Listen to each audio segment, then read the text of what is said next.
नमस्कार, स्वागत है आपका और मैं हूं आपके साथ लता। बड़ी खबर आपको बता रहे हैं, जहां उत्तर प्रदेश में अब पहली बार मेक इन इंडिया के प्लान के तहत अब बड़े निवेश की तैयारी की गई है, क्योंकि अब उत्तर प्रदेश में टाटा एयरबेस का प्लांट लगाया जाएगा, जिसको लेकर केंद्र सरकार के साथ 22,000 करोड़ की डील इसको लेकर हो चुकी है। यानी कि अब उत्तर प्रदेश में टाटा समूह सैन्य विमानों का निर्माण करेगा, जिसमें टाटा C295 व एयरबस विमानों का निर्माण करने का काम करेगा। तो साफ तौर पर अपने आप में ये भारत के लिए बहुत बड़ी ऐतिहासिक जीत के तौर पर माना जा रहा है, क्योंकि जिस तरीके से एक बड़ा समूह टाटा का जो देश में पहली बार इतना बड़ा निवेश करने जा रहा है, जिसमें साफ तौर पर टाटा एयरबस का प्लांट लगाने का काम उत्तर प्रदेश में किया जाएगा। हालांकि अब तक इसको लेकर बेंगलुरु और हैदराबाद में ये प्लांट लगाने की बातें चल रही थी, लेकिन साफ तौर पर जिस तरीके से उत्तर प्रदेश का जो माहौल अब लगातार बढ़ता जा रहा है,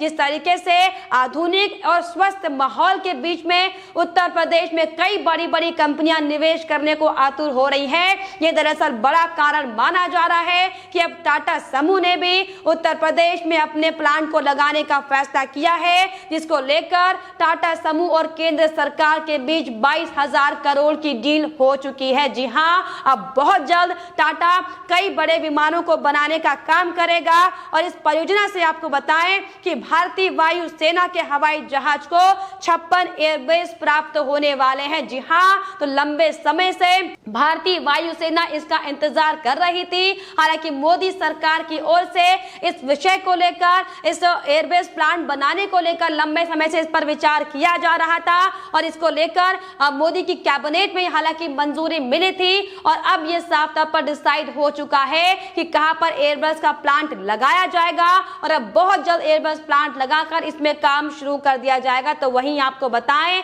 कि जिस तरीके से इस टाटा समूह को अब तक सैन्य विमानों को हैदराबाद या बेंगलुरु में तैयार करने की योजना हालांकि बन रही थी, लेकिन टाटा समूह ने जिस तरीके से उत्तर प्रदेश में इसे बनाने का फैसला लिया है, ताकि औद्योगिक शांति वाले इन राज्यों में समूह बेहद ही अपने तरीके से काम यहाँ पर कर पाए और प्रोजेक्ट को बिना किसी रोक टोक के और बिना किसी परेशानियों के आसानी से धरातल पर उतार पाए। इसीलिए दरअसल उत्तर प्रदेश को चुना गया है, क्योंकि पिछले कई दिनों से, कई सालों से अगर हम बात करें, जब से योगी सरकार के नेतृत्व में उत्तर प्रदेश में लगातार एक के बाद एक बड़े काम किए जा रहे हैं। कैसे अब तक जिस उत्तर प्रदेश को सिर्फ और सिर्फ अपराध की भूमि के नाम पर जाना जाता था, अब उस उत्तर प्रदेश को बड़े बड़े औद्योगिक जो व्यापारी हैं वो निवेश के तौर पर उत्तर प्रदेश पर अपनी निगाहें बना रहे हैं। हालांकि इसका ताजा एग्जाम्पल हमने हाल ही में देखा था, जब साफ तौर पर चाइना को बड़ा झटका लगा था और चीन के एक बहुत बड़े जो सैमसंग का प्लांट था, उन्होंने नोएडा में आकर अपना काम शुरू करने का फैसला लिया था, जिसमें हाल ही में हमने आपको रिपोर्ट्स भी दिखाई थी कि कैसे अब चीन से जो सैमसंग का जो बड़ा प्लांट था वो अब नोएडा में लगाया जाएगा। और दरअसल यही बड़ी वजह है कि लगातार जिस तरीके से योगी सरकार के नेतृत्व में बेहतर कानून व्यवस्था को आगे बढ़ाते हुए उत्तर प्रदेश में सुधार करने का काम किया जा रहा है, अलग अलग दिशा से, अलग अलग देशों से, यानी कि अलग अलग राज्यों से भी अब उत्तर प्रदेश में सबकी निगाहें टिकने लगी है और किस तरीके से उत्तर प्रदेश के साथ बेहतर व्यापारिक संबंध बनाया जाए, इसको लेकर अब बड़े बड़े जो व्यापारी हैं, जो बड़े बड़े औद्योगिक कंपनियां हैं, वो उत्तर प्रदेश में आकर अपना काम करना चाहती हैं। और इसी कड़ी में जिस तरीके से टाटा जो समूह है वो देश का नंबर 1 समूह, हम सब जानते हैं कि कैसे महाविख्यात इस समूह ने उत्तर प्रदेश में अपने काम को शुरू करने का फैसला लिया है, जिसका श्रेय सिर्फ और सिर्फ पीएम नरेंद्र मोदी और उत्तर प्रदेश के मुख्यमंत्री सीएम योगी आदित्यनाथ को जाता है। जी हाँ, और आपको ये भी बताते चले कि टाटा समूह के साथ जो करार हुआ है, इसके तहत स्पेस से 48 महीने के अंदर 16 परिवहन विमान भारत में लाए जाएंगे, जिसमें 60 दशक के बाद ये भारत का पहला यूरोपियन फॉर्म से रक्षा अनुबंध समझौता ये किया गया है। इसके बाद अगले 10 वर्षों में शेष 48 विमानों का निर्माण अब टाटा कंसोर्टियम कंपनी यानी कि मेक इन इंडिया के तहत सैन्य विमानों का निर्माण करेंगी। हालांकि इसको लेकर आपको बताएं कि केंद्र सरकार और टाटा ग्रुप के बीच में 6 साल पहले ही इस परियोजना को लेकर सहमति बन चुकी थी, लेकिन बार बार जिस तरीके से इसमें रोड़ा लगाने का काम किया जा रहा था, किस तरीके से राफेल के मुद्दे को छेड़कर भी तमाम तरह की बातें हालांकि स्थापित करने की कोशिश की जा रही थी, लेकिन साफ तौर पर मोदी सरकार के कुशल नेतृत्व में ये बड़ा फैसला प्रधानमंत्री नरेंद्र मोदी की सुरक्षा कैबिनेट कमेटी ने अपनी मंजूरी देकर किया था। और आज अब साफ तौर पर जो टाटा का समूह है वो C295 और एयरबेस विमानों का निर्माण करने का काम करेगी। जी हाँ, इसकी अगर क्षमता की बात की जाए तो ये जो टाटा समूह का जो एयरबेस जो निर्माण विमानों का करेगी, इसमें टाटा की ओर से तैयार किए गए C295 एक बहुभूमिका परिवहन वाला विमान होगा, जिसकी अधिकतम जो क्षमता है वो पेलोड 9.25 टन की होगी। और इस विमान की खास बात यह होगी कि ये छोटे रनवे वाले एयरपोर्ट पर भी आसानी से उतर सकेंगे और आसानी से उतर पाएंगे और उड़ान भी भर सकेंगे। जी हाँ, जो सभी 56 स्वदेशी जो विमान होंगे ये इलेक्ट्रॉनिक वॉरफेयर सूट के साथ भी स्थापित किए जाएंगे और ये परियोजना भारत में स्पेस परिस्थिति तंत्र को बढ़ावा देने का काम करेगी। तो साफ तौर पर जिस तरीके से अब मोदी सरकार के नेतृत्व में एक के बाद एक बड़े बेहतर काम अपने देश में, अपने राज्यों में बड़े बड़े औद्योगिक प्लांट्स को स्थापित करने के लिए किया जा रहा है, ये एक बार फिर से बड़ा उदाहरण है जो कि सीएम योगी आदित्यनाथ को इसका श्रेय बिल्कुल जाता है। क्योंकि जिस तरीके से हमने आपको बताया है कि कैसे सीएम योगी के नेतृत्व में उत्तर प्रदेश में एक के बाद एक निवेशकों को तवज्जो दी जा रही है,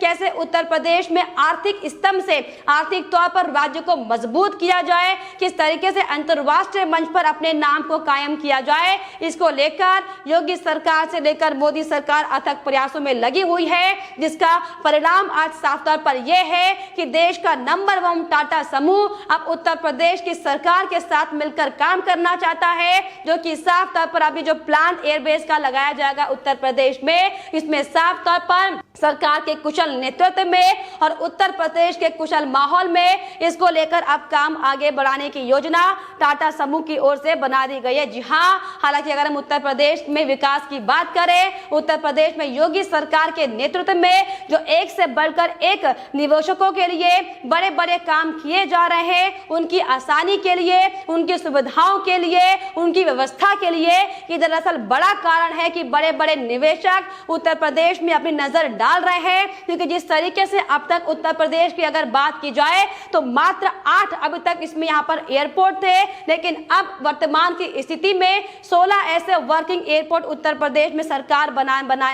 ने बनाए हैं और फिलहाल इसको अब 35 की लंबी तादाद करने की तैयारी में यूपी सरकार लगी हुई है। हालांकि किसी भी तरीके से कोई भी औद्योगिक पर्सन या फिर बड़े बड़े निवेशकों से लेकर या फिर किसी भी ऐसे पर्सन को जो लगातार उत्तर प्रदेश के साथ अपने वैश्विक संबंध रखने चाहते हैं, अपने आर्थिक संबंध रखने चाहते हैं, उन्हें कोई दिक्कतें ना आए, उनको लेकर भी उनकी सुविधाओं के लिए योगी सरकार बार बार काम कर रही है। क्योंकि अगर बाहर की कंपनियां उत्तर प्रदेश में आती हैं तो जाहिर तौर पर उत्तर प्रदेश के लोगों को इससे रोजगार मिलेगा। जिस तरीके से नए नए आयाम रोजगार के उत्तर प्रदेश में योगी सरकार ने दिए हैं और अब इसी कड़ी में ये एक बड़ा आयाम साफ तौर पर योगी सरकार की ओर से कह सकते हैं दिया जा रहा है। क्योंकि जिसमें जेवर में जो इंटरनेशनल एयरपोर्ट जो स्थापित करने की सुविधा अब योगी सरकार दे रही है, जिसमें इंटरनेशनल एयरपोर्ट वर्ल्ड क्लास जिसकी कनेक्टिविटी है, जो कि नोएडा में बनाया जा रहा है, ग्रेटर नोएडा में, जो कि साफ तौर पर व्यापार की जरूरतों को देखते हुए जिसकी वजह से अब विदेशी कंपनियां यहाँ पर निवेश करने की अपनी इच्छा जता रही हैं। और सिर्फ टाटा का ये एयरबेस प्लांट ही नहीं, इसके पहले हमने आपको बताया कि चाइना से भी कई बड़ी बड़ी ऐसी वेस्ट कंपनियां हैं जो भारत आने को तत्पर हैं, जो उत्तर प्रदेश में आकर योगी सरकार के नेतृत्व में काम करना चाहती है। इसका बड़ा एग्जाम्पल अभी हाल ही में हमने देखा था जब सैमसंग की कंपनी ने साफ तौर पर नोएडा आने का फैसला लिया था, जो कि बड़ी वजह माना जा रहा है कि ये सिर्फ और सिर्फ योगी सरकार के अथक प्रयासों का ही परिणाम है। क्योंकि जिस तरीके से योगी सरकार ने एक के बाद एक बड़े बड़े ताबड़तोड़ फैसले लेकर विकास परियोजनाओं को आगे बढ़ाने का काम किया है, और दरअसल यही बड़ी वजह है जो एक के बाद एक बड़े प्रयास योगी सरकार के नेतृत्व में किए जा रहे हैं। उत्तर प्रदेश में बैठे विपक्षियों के होश उड़े हुए हैं, क्योंकि अब तक जिस विपक्ष ने सिर्फ और सिर्फ उत्तर प्रदेश को अपराध की राजधानी, अपराध का राज्य बनाने की कोशिश की थी, सीएम योगी आदित्यनाथ के आते ही सारे अपराधी वहां से गायब हो चुके हैं। सारे अपराधियों ने उत्तर प्रदेश में अपराध करना कम कर दिया है, क्योंकि सीएम योगी का सीधा हिसाब है कि कोई भी अपराधी अगर अपराध करते पाया जाएगा तो उसे उसके खिलाफ तुरंत दंडात्मक कार्रवाई की जाएगी। और दरअसल यही बड़ी वजह है कि अब जो अलग अलग उत्तर प्रदेश के क्षेत्रों की अगर बात की जाए तो शांति व्यवस्था वाला माहौल है, एक ऐसा कुशल माहौल है जहां पर कई बड़ी कंपनियां रहकर काम करना चाहती हैं, जिसका बड़ा जीता जागता उदाहरण आज एक बार फिर से सामने आया है। और दरअसल यही बड़ी वजह है कि अब भारत में जो पहला एयरबेस प्लांट खोला जा रहा है, इसका श्रेय सीएम योगी आदित्यनाथ और पीएम नरेंद्र मोदी को जाता है। तो साफ तौर पर जिस तरीके से परियोजना को लेकर देश की स्वदेशी कंपनियों को भी इसमें इसका फायदा होगा, क्योंकि रक्षा मंत्रालय का साफ तौर पर यह कहना है कि टाटा को मिली इस परियोजना का फायदा स्वदेशी कंपनियों को भी मिलने वाला है, क्योंकि टाटा विमानों के पार्ट्स, उपकरण सहित अन्य जरूरी सामान भी स्वदेशी कंपनियों से ही खरीदेगा और सब असेंबली लाइन और एरोस्ट्रक्चर के लिए प्रमुख कंपोनेंट असेंबली भी भारत में निर्मित होने वाली है। और ऐसे में साफ तौर पर ये जो बड़ा नए अवसर अब भारत में लोगों को मिलेंगे, ये साफ तौर पर ये बताता है कि हम किस तरीके से वैश्विक स्तर पर मजबूत हो रहे हैं, क्योंकि अब तक हमारे देश में ऐसा कोई भी प्लांट नहीं था जो इस तरीके से एयरबेस और विमानों को निर्माण करने का काम करे। लेकिन अब साफ तौर पर केंद्र सरकार यानी कि मोदी सरकार के अथक प्रयासों का यह परिणाम है कि साफ तौर पर अब उत्तर प्रदेश में टाटा एयरबेस का प्लांट लगाया जाएगा, जो कि साफ तौर पर 295 एयरबेस विमानों का निर्माण करेगी, जो कि साफ तौर पर सैन्य तरीके से हम और ज्यादा मजबूत होंगे, जिससे साफ तौर पर आर्थिक लाभ तो मिलेगा ही, लेकिन दुश्मनों को फतेह करने के लिए ये एक बहुत बड़ा प्रयास होगा, ये बहुत बड़ा जरिया होगा, क्योंकि टाटा समूह और योगी सरकार के नेतृत्व की ओर से अब साफ तौर पर सफल उत्तर प्रदेश में होने जा रहा है। लेकिन फिलहाल इस बड़ी खबर को लेकर आपकी क्या राय है, हमें कमेंट बॉक्स में जरूर लिखिएगा। साथ ही साथ हमारे चैनल को सब्सक्राइब करना भी ना भूलें।